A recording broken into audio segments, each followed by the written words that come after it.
Vidar Returns. Hello everyone. Today I'm taking a question from the inbox. Anonymous writes in with a question about degeneracy.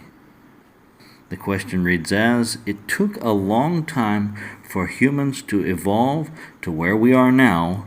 Don't you think it should also take a long time for society to become significantly degenerate? This is an interesting question, and the short answer is no. But let's think about your question. Yes, it did take a very long time for humans to evolve into what we are today. I suppose you're thinking of the evolution of humans, perhaps like some guy walking along, progressing and moving forward, and then at some point he begins sliding backward, like maybe going back to an earlier stage or something. And that perhaps the rate of forward versus backward movement is somehow balanced in both directions. A metaphor like this would be wrong in many ways, but to understand a more accurate metaphor and what the big problem is, we need to look at first mutations and second evolutionary pressures. Between every generation, there are some amount of genetic mutations that occur. There are three categories of mutations, which are harmful, neutral, and beneficial. I'll link to a document that talks about this in the description. It can be estimated that of all total mutations, neutral mutations are about 50%, harmful mutations 45%, and beneficial mutations a mere 5%. Though the precise percentages aren't really important. The important thing to understand is that simply the odds of mutations being neutral or harmful is high, and that the odds of mutation resulting in a beneficial trait is low. So with mutations being understood, we now come to the second point, evolutionary pressures and natural environment. In a natural environment, most harmful mutations are quickly weeded out of the species, and most beneficial mutations will thrive and spread. If, for example, a fish has a mutation giving it a better immunity to disease, then it is more likely that that fish will live to have offspring of its own. But if the opposite happens and the fish gets a mutation for worse disease immunity, then it is likely that fish will die and not have the chance to reproduce. The fish is dead, and death is the most common way that nature eliminates harmful mutations from the gene pool. When fish have offspring in a natural environment like a lake or the ocean, less than 50% of those offspring survive to become adults. As an experiment, we could take two pairs of fish, a male and female each pair, and drop them into clean tanks of water with no predators, and feed them regularly, and they'll breed and flourish and have an incredible 90% of their offspring survive. Now I ask you, does the 90% survival success of these offspring mean that the offspring somehow have higher beneficial mutations than they would in a natural environment? The answer is of course not. They have nearly the same harmful and beneficial mutations as they would have received in a natural environment. And releasing these fresh offspring back into their natural environment would result in the majority of them dying. So here's the twist. In an artificial environment, we now have a new category of harmful mutations. We can call this new category harmful mutations in disguise.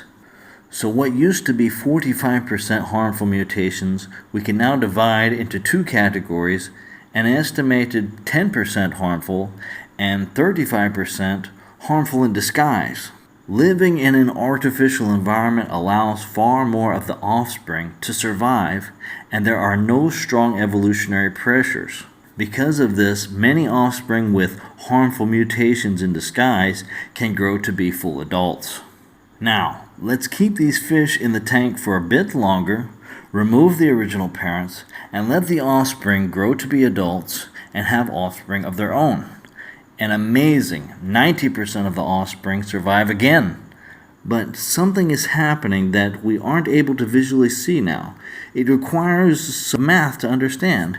If the last generation had large amounts of harmful mutations in disguise, and they weren't removed from the gene pool, then those mutations become stacked on top of the mutations of the next generation.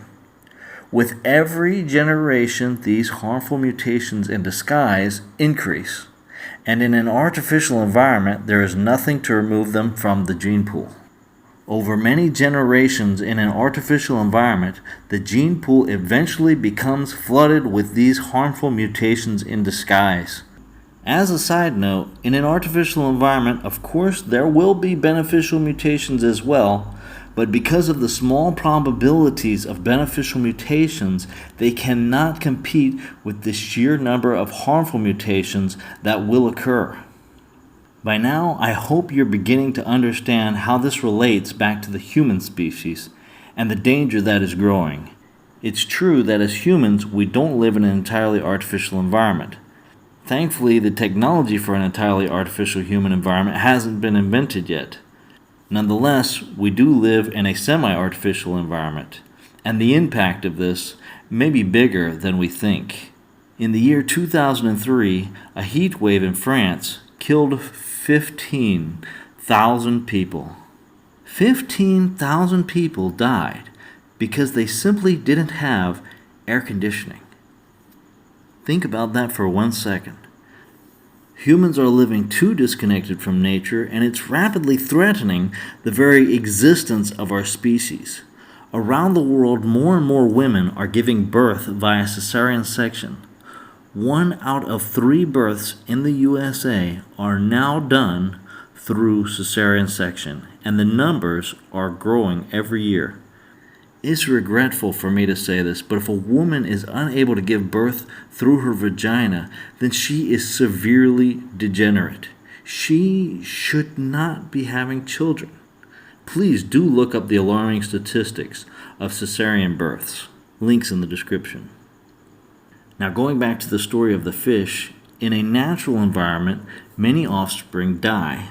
But in the artificial environment, a large percentage of the offspring are able to survive and reproduce. When they are not eliminated, they begin flooding the entire gene pool, and we are all affected. How can I say this in a politically correct way? The infant mortality rate of humans is far too low. Analyzing data from centuries ago, it is estimated that in the lives of our ancestors, that as much as 1/4 of children died within their first year of life.